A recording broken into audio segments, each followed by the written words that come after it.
Hello hello! Aujourd'hui nous allons voir une deuxième explication de l'erreur fondamentale d'attribution. La dernière fois nous avions expliqué cette erreur en faisant intervenir le modèle d'attribution en étapes. Cette fois-ci nous verrons l'interprétation normative.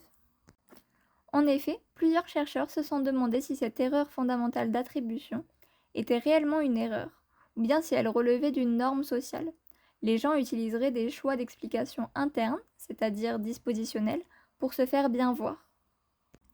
Parmi ces chercheurs, Jellison et Green ont fait plusieurs expériences pour vérifier cette interprétation. Ils ont par exemple demandé à des étudiants de répondre à l'échelle Locus of Control, une échelle permettant d'indiquer si on considère que les événements de notre vie dépendent de nous ou de forces extérieures. Certains avaient pour consigne de répondre en donnant une image positive d'eux-mêmes, et d'autres en essayant de donner une image négative d'eux-mêmes. Les résultats montrent que ceux qui devaient donner une image positive d'eux-mêmes donnent beaucoup plus de réponses internes, c'est-à-dire en faisant référence aux causes dispositionnelles et à leurs propres caractéristiques, que ceux qui voulaient donner une image négative d'eux.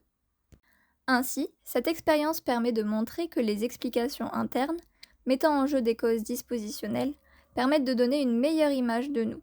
C'est particulièrement vérifié lors des entretiens d'embauche. Les candidats utilisant des causes internes pour expliquer leur succès et leur échec sont vus comme plus compétents. Cela permet d'expliquer cette fameuse erreur fondamentale d'attribution. Cependant, nous pouvons nuancer cette norme en rappelant qu'elle est dépendante de la culture. En effet, il existe certains pays où la norme sera plutôt à l'externalité.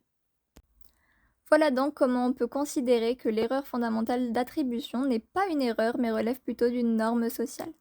J'espère que cette vidéo vous aura plu et je vous dis à bientôt pour une prochaine vidéo de psychologie.